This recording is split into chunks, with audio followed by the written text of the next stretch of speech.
जय श्री हरि विष्णु। आप सभी भक्तजनों को कार्तिक पूर्णिमा की ढेरों शुभकामनाएं। महादेव और श्री हरि विष्णु जी आपकी सभी मनोकामनाएं पूर्ण करें। इसी कामना के साथ आज कार्तिक पूर्णिमा व्रत कथा प्रारंभ करते हैं। तो बोलिए जय श्री हरि विष्णु।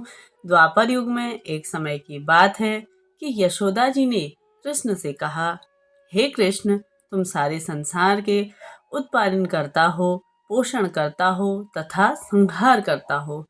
तभी आज कोई ऐसा व्रत मुझसे कहो जिसे करने से मृत्युलोक की स्त्रियों को विधवा होने का भय ना रहे और यह व्रत सभी मनुष्यों की मनोकामनाओं को पूर्ण करने वाला हो। श्री कृष्ण कहने लगे, हे माता, तुमने अति सुंदर प्रश्न किया है। मैं तुमसे ऐसे ही एक व्रत का विस्तार कहूँगा जो कि सौभाग्य की प्राप्ति के लिए स्त्रियों को 32 पूर्णमासियों का व्रत करना चाहिए। इस व्रत के करने से स्त्रियों को सौभाग्य संपत्ति मिलती है। यह व्रत अचल सौभाग्य देने वाला एवं भगवान शिव के प्रति मनुष्य मात्र की भक्ति को बढ़ाने वाला है। यशोदा जी कहने लगी कि हे कृष्ण, सर्वप्रथम इस व्रत को मृत्युलोक में किसने किया था, इसके विषय में भी विस्तार पूर्वक मुझे बताओ। तभी श्री कृष्ण जी कहने लगे कि इस भूमंडल में एक अत्यंत ही प्रसिद्ध राजा चंद्रहास के से पालित अनेक प्रकार के रत्नों से परिपूर्ण कार्तिका नाम की एक नगरी थी। वहां पर धनेश्वर नाम का एक ब्राह्मण था और उसकी स्त्री अति सुशीलता और रूपवती थी। दोनों ही उस नगरी में बड़े प्रेम से रहते थे। घर में धन धान्य आदि की कमी नहीं थी। उनको एक बड़ा दुख था कि उनको कोई भी संतान नहीं थी। इस दुख से वह अत्यंत ही दुखी रहते थे। एक समय एक बड़ा तपस्वी योगी उस नगरी में आया। वह योगी उस ब्राह्मण के घर पर छोड़कर अन्य घरों से भिक्षा लेने लगा। रूपवती से वह भिक्षा नहीं लिया करता था। उस योगी ने एक दिन रूपवती से भिक्षा न लेकर किसी अन्य घर से भिक्षा लेकर गंगा किनारे जाकर भिक्षात्र को प्रेम पूर्वक खा रहा था। तभी धनेश्वर ने योगी का यह सब कार्य देख लिया और पूछा कि आप हमारे घर से भिक्षा क्यों नहीं लेते हैं। तभी महात्मा, आप सभी घरों में तो जाते हैं, ऐसा क्या कारण है कि आप हमारे ही घर से नहीं लेते। तभी योगी महाराज बोले कि निसंतान के घर से भीख पतितों के अन्न के तुल्य होती है। जो पतितों का अन्न खाता है वह भी पतित हो जाता है। चूंकि तुम निसंतान हो, अतः पतित हो जाने के भय से ही मैं तुम्हारे घर से भिक्षा नहीं लेता हूँ। तब धनेश्वर यह बात सुनकर अपने मन में बहुत ही दुखी हुआ और हाथ जोड़कर योगी के पैरों पर गिर पड़ा और तभी बोला कि हे महाराज, यदि ऐसा है तो आप मुझको पुत्र प्राप्ति का कोई सरल उपाय बताओ। आप सर्वज्ञ हैं, मुझ पर अवश्य ही यह कृपा कीजिए। धन की मेरे घर में कोई कमी नहीं है, परंतु पुत्र न होने के कारण मैं अत्यंत ही दुखी हूँ। आप मेरे इस दुख का हरण करें, आप सामर्थ्यवान हैं। यह सुनकर योगी कहने लगे कि हे ब्राह्मण, तुम चंडी की आराधना करो। घर आकर उसने अपनी पत्नी से यह वृतांत कहा और स्वयं तप के निवृत्त वन में चला गया। वन में जाकर उसने चंडी की उपासना की और उपवास किया। चंडी ने 16वें दिन उनको स्वप्न में दर्शन दिए और कहा कि हे धनेश्वर, जा तेरे पुत्र होगा, परंतु वह 16 वर्ष की आयु ही मृत्यु को प्राप्त हो जाएगा। यदि तुम दोनों स्त्री पुरुष 32 पूर्णमासियों का व्रत विधि विधान से करोगे तो वह दीर्घायु होगा। जितनी तुम्हारी सामर्थ्य हो, आटे के दिए बनाकर शिव जी की पूजा करना और 32 पूर्णिमा होकर ही उसे छोड़ना। साथ ही अगले दिन एक आम का वृक्ष दिखाई देगा, उस पर तुम चढ़कर एक फल तोड़ना और शीघ्र ही अपने घर ले जाना। अपनी स्त्री को यह वृतांत बताकर ऋतु स्नान के पश्चात वह स्वच्छ होकर श्री शंकर जी का ध्यान करके उस फल को खा लेगी। तब शंकर भगवान जी की कृपा से उसे गर्भ हो जाएगा। जब वह ब्राह्मण प्रातःकाल उठा तो उसने उस स्थान के पास ही एक आम का वृक्ष देखा जिस पर एक अत्यंत ही सुंदर आम फल लगा हुआ था। उस ब्राह्मण ने उस आम के वृक्ष पर चढ़कर उस फल को तोड़ने का प्रयत्न किया, परंतु वृक्ष पर कई बार प्रयत्न करने पर भी वह नहीं चढ़ पाया। जब ब्राह्मण को बहुत चिंता हुई और विंध्य विनाशक श्री गणेश जी की वंदना करने लगे, तो हे दयानिधे, अपने भक्तों के विघ्नों का नाश करके उनके मंगल कार्य को करने वाले, दुष्टों का नाश करने वाले, रिद्धि सिद्धि के देने वाले, आप मुझ पर कृपा करके मुझे इतना बल दें कि मैं अपने मनोरथ को पूर्ण कर सकूं। इस प्रकार गणेश जी की प्रार्थना करने पर उनकी कृपा से धनेश्वर वृक्ष पर चढ़ गया और उसने एक अति सुंदर आम का फल देखा। उसमें विचार किया कि जो वरदान से फल मिला था वह यह है और कोई फल नहीं दिखाई दिया। उस धनेश्वर ब्राह्मण ने जल्दी से उस फल को तोड़कर अपनी स्त्री को लाकर दिया और उसकी स्त्री ने अपने पति के कथानुसार उस फल को खा लिया और वह गर्भवती हो गई।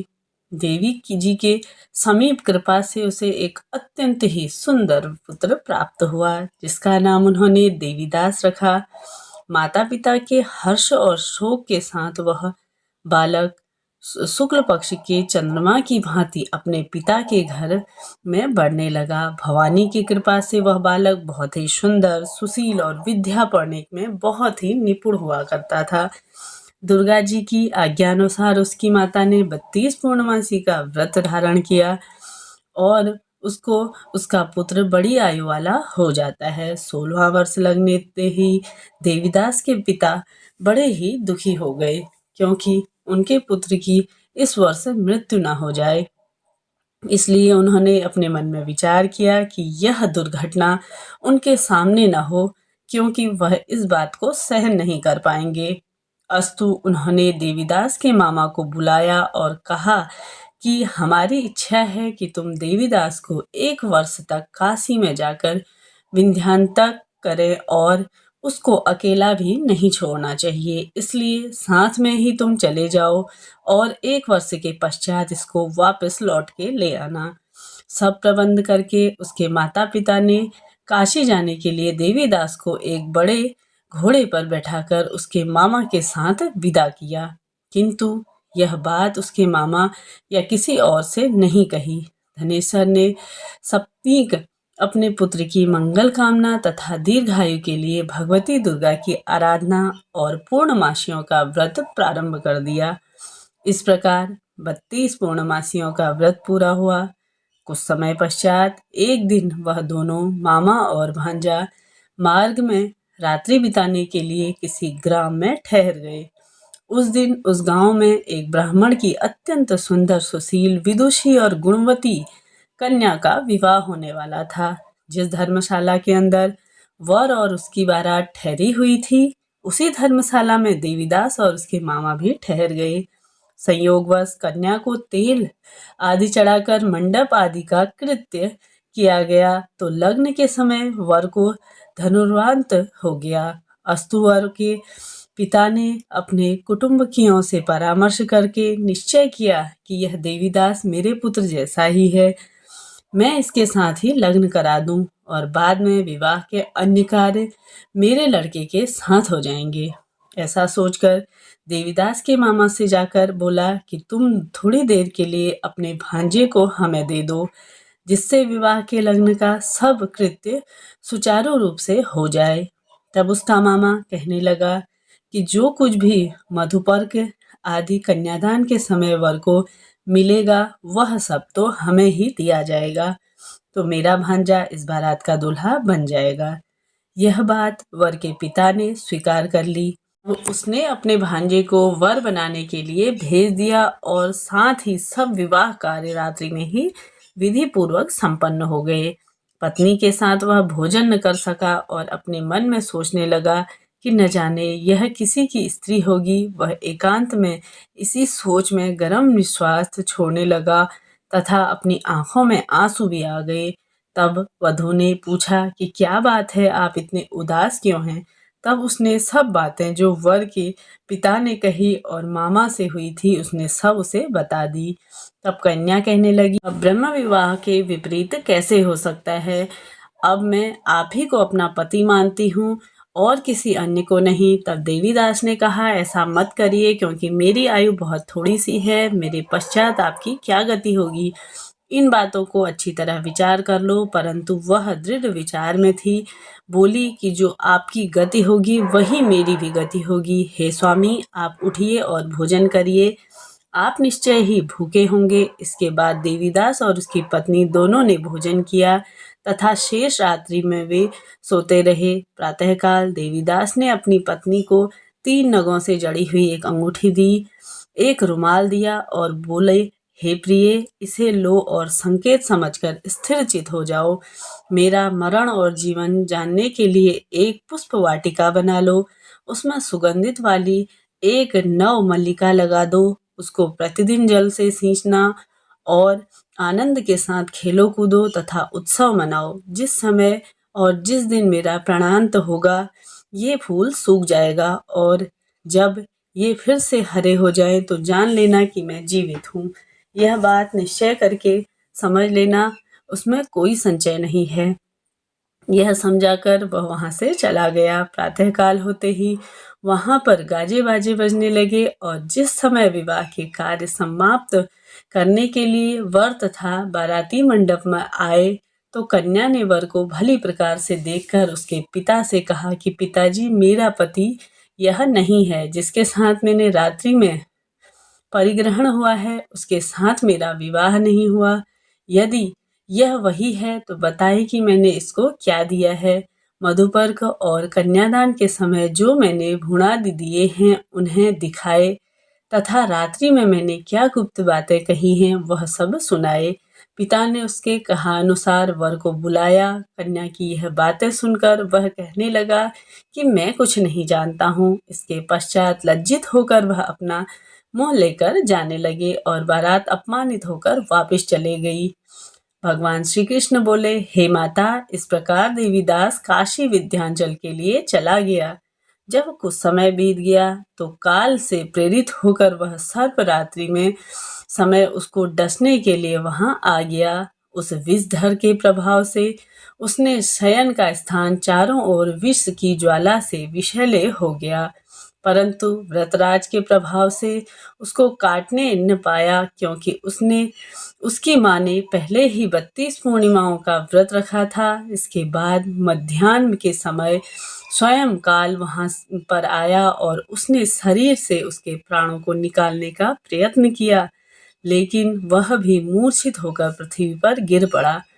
भगवान की कृपा से उसी समय पार्वती जी के साथ श्री शंकर जी वहां पर आए। शंकर जी भी वहां पे आ गए और बालक को मूर्छित दशा में देखकर पार्वती जी ने भगवान शंकर से प्रार्थना की कि हे महाराज, इस बालक की माता ने पहले ही 32 पूर्णिमा का व्रत किया था, जिसके प्रभाव से भगवान आपको इनको प्राण दान देना पड़ेगा। भवानी के कहने पर भक्त वत्सल भगवान श्री शिव जी ने उनको प्राण दान दे दिए। इस व्रत के प्रभाव से काल को भी पीछे हटना पड़ा और देवीदास स्वस्थ होकर बैठ गया। उधर उसकी स्त्री उसके काल की प्रतीक्षा किए करती थी। जब उसने देखा कि उस पुष्प वाटिका में पुष्प कुछ भी नहीं रहे तो उनको अत्यंत ही आश्चर्य हुआ और जब वह वैसे ही हरी भरी हो गई तो वह जान गई कि वह जीवित हो गए हैं। यह देखकर वह बहुत ही प्रसन्न हुई। अपने पिता से कहने लगी कि पिताजी, मेरे पति जीवित हैं, आप उनको ढूंढिए। जब 16वां वर्ष व्यतीत हो गया तो देवीदास भी अपने मामा के साथ, मामा भांजे दोनों काशी से चले गए। साथ ही उस समय नगर के निवासी भी वहां इकट्ठा हो गए और वह अपने ससुर के वहां पहुंच गया। सभी लोगों ने मिलकर अत्यंत ही प्रसन्नता मनाई और नगर वासियों में आनंद आ गया। कुछ ही देर बाद देवीदास अपनी पत्नी और मामा के साथ अपने ससुर से घर में आशीर्वाद लेकर अपने घर की ओर प्रस्थान किया। जब वह अपने गांव के निकट आ गया तो कई लोगों ने उसको देखकर उसके माता पिता को पहले ही जाकर खबर दे दी कि तुम्हारा पुत्र देवीदास आ रहा है और अपनी पत्नी और मामा को भी साथ लेके आ रहा है। ऐसा सुनकर पहले तो उन्हें विश्वास नहीं हुआ, किंतु जब और लोगों ने भी आकर उनकी बात बताई तो तभी वह बड़ा ही आश्चर्यजनक होकर के उसके घर आने की प्रतीक्षा करने लगे। तभी कुछ क्षण बाद देवीदास अपने माता पिता के चरणों पर सिर रखकर प्रणाम करता है और उसकी पत्नी अपने सास ससुर के चरण स्पर्श करती है। पिता ने अपने पुत्र और पुत्रवधू को हृदय से लगा लिया और दोनों की आंखों में आंसू बहने लगे। अपने पुत्र और पुत्रवधू के आने की खुशी में धनेश्वर ने बड़ा भारी उत्सव किया और ब्राह्मणों को भी बहुत सी दान दक्षिणा देकर प्रसन्न हुआ। श्री कृष्ण जी कहने लगे कि इस प्रकार धनेश्वर 32 पूर्णिमाओं के व्रत के प्रभाव से पुत्रवान हो गया। जो भी स्त्री इस व्रत को करती है वे जन्म जन्मांतर तक वैधन्य का दुख नहीं भोगती और सदैव सौभाग्यवती रहती है।